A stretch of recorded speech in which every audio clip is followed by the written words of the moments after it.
afternoon, good evening. This is Diana Catherine Plopa. I am coming to you from the CNM TV studios, where we're doing another episode of Indie Reads TV from Pages Promotions. In the studio with me today, I have E.M. Olson, also known as Ed, and he's going to be talking about his children's books, and he has some other books here as well, and we're going to be talking about his writing career. So, Ed, welcome. Thanks for coming. Thanks. I'm glad to be here. Just as a point to start out, you and I have been friends for a little while. I know you're an attorney in real life. That's my day job. Yeah. How did you get the bug to write books, especially children's books? Because being an attorney and writing children's books are very diametrically opposed. How did you get the inspiration to do that? Yeah, not necessarily opposed. As a kid, I really enjoyed reading and writing. Then I picked a track, for a career. So I probably went for about 30 years without writing anything for fun. I read and write for a living, just not for fun. And then I participated in a leadership training program where everyone had to choose a project to work on. And I chose to write a short story for fun, something I hadn't done in 30 years. Okay. And the process was transformative. It changed the entire way that I see writing and the way I approach writing. For example, I was afraid, having spent all those years writing legal things, that I wouldn't be able to do dialogue. Oh, yeah. I could see that could be a problem. And then as I started to write this story, I realized that dialogue was actually much more powerful than a typical presentation in, for example, a legal document. I could describe to you, for example, a person and say, this person is a jerk. Mm-hmm. And you might believe me, you might not believe me.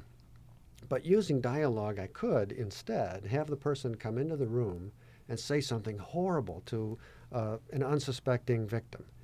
And without saying it, you would know they're a jerk. You would feel it. Sure, yeah. So, the impact on the reader is much more powerful using dialogue. And also, using dialogue, you can have all kinds of things going on between characters based on they didn't hear you correctly, or they thought you said one thing and you actually said something else. So all kinds of fun things can happen with dialogue that you just can't get just by writing prose. Yeah, I absolutely agree with you on that. I think writing dialogue is one of the most invigorating parts of being an author, because you get to put words in other people's mouths. It's kind of fun.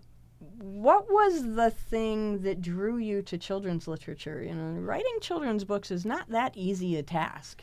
In the realm of writing, it can be pretty difficult. So what was it about writing for children that drew you? One of the favorite things that I did when my kids were young was to read them, read stories to them. And one of the things that bothered me about kids' books is that, for the most part, they weren't stories. There's a place for color books and number books and things like that. But, Sure. But when you get to kids a little bit older, there wasn't really a lot of really good literature, stuff that's been written more recently that doesn't have kids being cooked and eaten or being eaten by wolves or whatever. Right. Something that I don't think is really appropriate for kids. I was looking for something really well written, and in my view, children's books require two essential things. One is adventure, because I think for kids' books it has to be fun. Sure. And adventure. And there has to be a point. A lot of kids' books are written, I think, with a preachy type of approach. Oh, kids, you better do this or bad things will happen. And I thought, you're not really giving kids credit. I recently read something from, I want to say, it was a Dr. Seuss quote, something like that, where he said, I write for idiots. I write for children. Right. Yes. Yeah. And And the other thing too is that children's books don't have to be ominous to be impactful.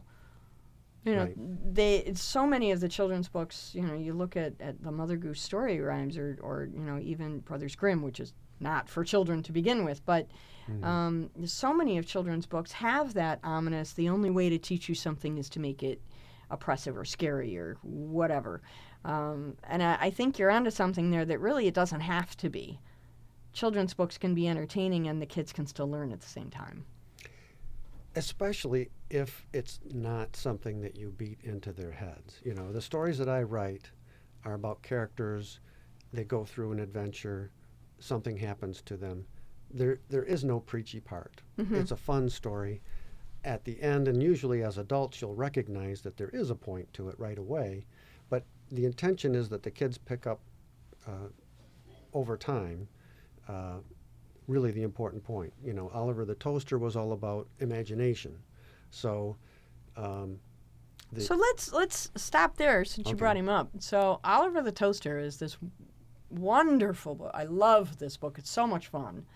I bought it for my nieces and nephews. Tell us a little bit about the story, and without giving away too much. Okay. And I know it's children watch this show too, so we don't want to put out too many spoilers. No spoilers. All right. But also give us an idea of the why behind writing this book. So tell us about the story, and then tell us about the why. All right. Well, the story is about Oliver. The first line says, Oliver used to be an ordinary boy. I love that line because it is like great literature. It's told you the whole story. Yeah. You now know that this book is about how it is that Oliver is no longer an ordinary boy. So... and it jumps right into the story, too. We don't have any prequel stuff we have to get through. No. Yeah. And it's an adventure. In this case, for the first book, I wanted it to be an adventure that kids can actually do. So in Oliver's case, he takes a cardboard box and some crayons, and he makes a toaster outfit or costume that he wears. So kids love playing with cardboard boxes. I think everybody already knows that. But this is a way to show, tell a nice story, and have a little adventure. Now, as to the why, one of the things I'm kind of passionate about teaching kids in the first place. And I find one of my pet peeves is hearing people say to kids, you know, all right, settle down, we're going to be serious and stuff like that, when really imagination is the thing that you need to foster in kids. That in fact, I used to tell my kids, for example, there's basically two kinds of jobs in life. There's one kind of job where you do whatever you're told. Yes. And then there's another kind of job where you have to solve problems. You have to figure things out on your own. Puzzle them out. People aren't telling you what to do. Now, one of those pays significantly better than the other. Yes. So you decide which way you're going. Now, if you're going to be in a job where you have to solve problems, and it doesn't matter whether you're a plumber or a painter or whatever, you have to, for each problem that you face, you have to envision and imagine a solution, something that no one's ever seen before. Sure. You have to imagine the solution to the problem. So imagination in real life and for real industries is probably the most important single factor in you being successful in your career. Absolutely. And as adults, what I find interesting is the way you put different nomenclature on it. You know, for children, it's imagination. For adults, it's innovation. It's really the same thing. It's the same thing. So that is something we want to foster for children. And I just think it's a delightful book. I see myself and my brothers in this book. It's really, I'm sorry, as an adult, I still like to play with cardboard boxes. So. It's a great way to express yourself and use your imagination. Absolutely. So tell us about My Math Monster. Now, I just recently got a copy of this book because I thought it would be, I have math deficiency. I don't do math, and I are not good friends. Yeah. So I bought a copy of it for my niece because she's going to be entering school this September. She's going to be in first grade, and I thought it would be a good book for her. Can you tell us a little bit about the book and, again, the why behind where the story came from? All right. Well, my math monster is about Alex, who, in this case, has trouble paying attention in math class. Now, it's not his fault. He has a math monster that appears and makes noise, jumps around, and is very distracting. So when his teacher asks him, why aren't you paying attention? He explains, well, I have a math monster, to which she responds, yeah, right. Yeah. She writes a note to his mom, and his mom asks, why aren't you paying attention? And he says, I am. But I have this math monster who's distracting me, and his mom says, yeah, right. So like all great children's literature, the adults are completely helpless or useless Absolutely. for the poor kid. Sure. And he's forced to endure this, thinking he's the only kid in the world that has this problem, until another kid says, by the way, how's your math monster doing? So in this case, again, it's just a story about Alex and his math monster, but it's not. Because Alex finds out that other kids have other monsters that they have to deal with, whether they have trouble speaking in public, whether they have trouble playing sports when people are watching. And he realizes that even though his problem might be unique to him, that other people are faced with things. And then he's trying to figure out how to deal with this math monster. How do I get past the math monster and focus on class? And he tries things that other kids have tried, and they don't work. I love the final solution he comes up with at the end. Not a solution I would have thought of in 4th, 5th, 6th grade. But boy, it sure would have helped me.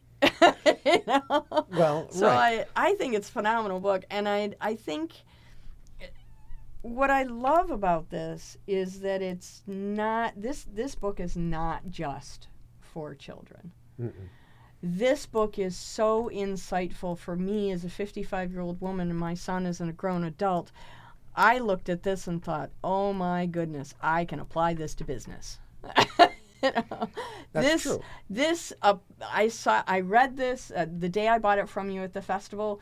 I went home and I read it, and I thought, oh my, I'm going to hold on to this book for a little while before I mail it to my niece, just so that I can internalize it a little bit. So I think Oliver the Toaster is the same way. I think these are not just messages for children. I think they're messages for grown-ups as well.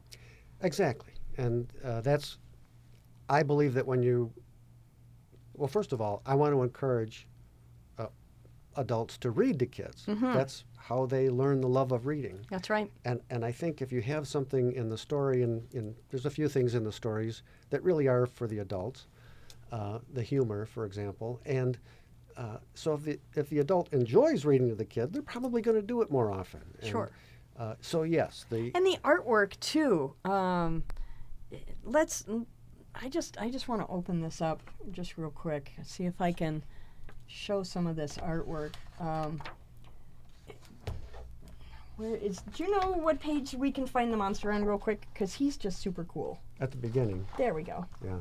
So, I don't know if you guys can... There we go. He's just so cool. I mean, you must have had great fun working with the artist to create him. I did. It actually took a couple different drafts to get it to look the way I had envisioned it, but I'm very pleased with the way the monster looks now. He just pops off the page. Yeah. I just love it. And he's mischievous. You can see it in his eyes that he's going to cause trouble. Yeah. And so it's not the kind of monster, that would threaten kids or anything like that. It's more of a fun monster. Again, using your imagination, kids can imagine all kinds of monsters and things, but this is a fun one who happens to be annoyingly distracting. But I enjoyed it thoroughly. I really did. Like I say, I read it and thought, yeah, I can apply this to my life. Shifting gears a little bit, tell us about the Song of Life. The Song of Life was a short story, or is a short story, that I felt I had to write down. It's probably what I would consider, if you're talking about genre, science fiction. Okay. My type of science fiction is kind of more of what you would have seen in the Twilight Zone, as opposed to, there's not graphic monsters or anything like that. And uh, it's it's a story about asking the question, who am I, and do I know, and is it possible that everything you know about yourself might be completely different if you knew who you really are.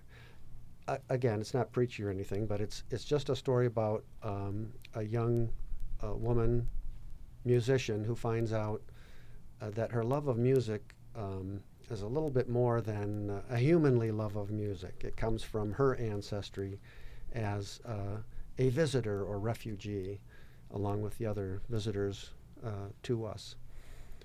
So it's a little bit of a science fiction. She didn't know she was a refugee. Okay. So that was kind of revealed to her as well. It's just a nice story. I had to write it down. But then I didn't know, because it was a short story, what I could do with that. So it's released all by itself for now. And then this one, In Defense of Freedom. Tell us about this. This was a story that I wrote that was inspired by a speech that I heard one day from a person who was, I guess I would call, a gun advocate. Okay. And he used a bunch of words that I had never heard before, phrases that he believed.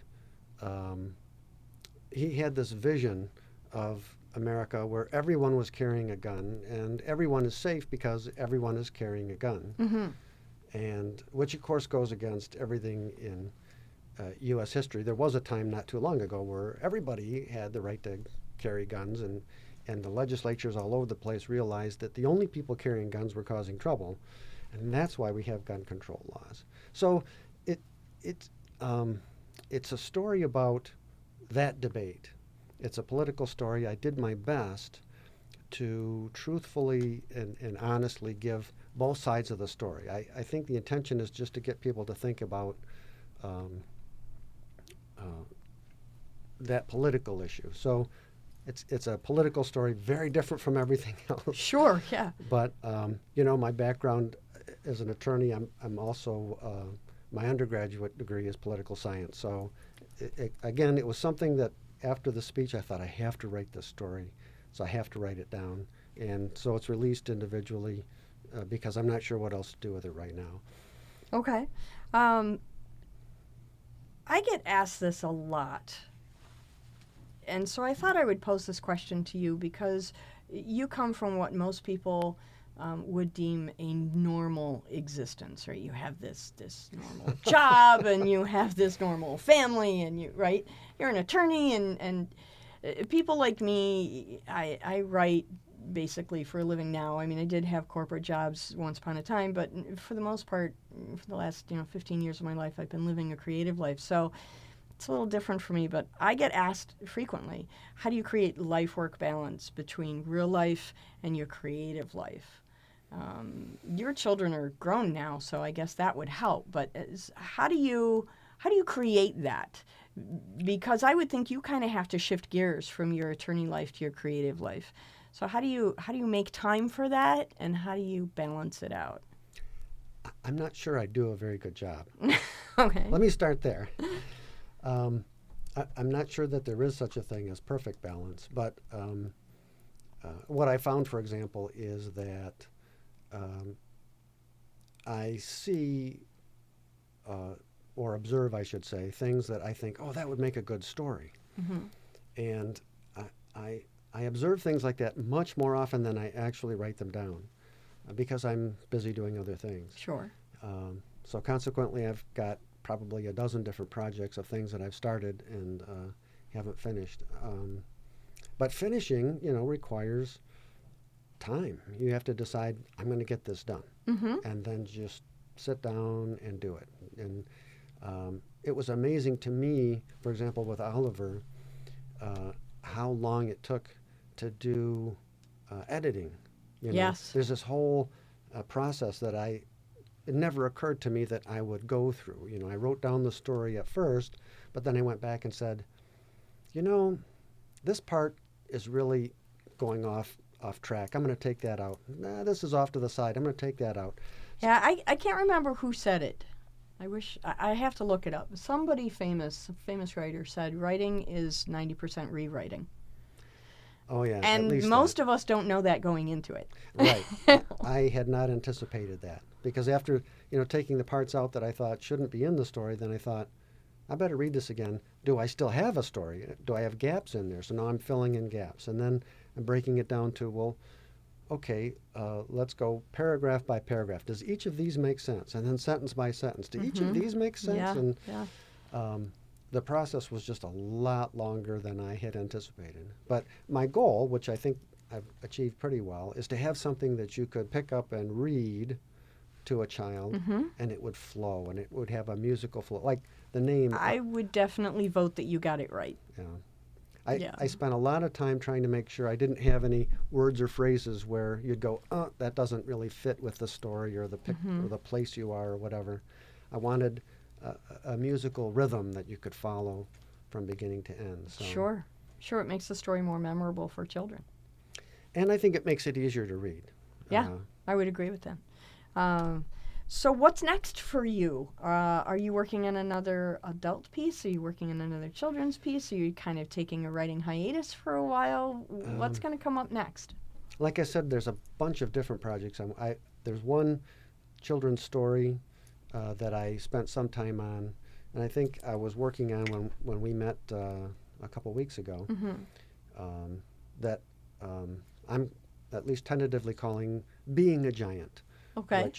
Which in this case, there's going to be a little girl who is the protagonist, and her kite is stuck in a tree. So she's going to imagine all kinds of ways of getting it down, but her mom is trying to insist, you know, that she just needs to be patient.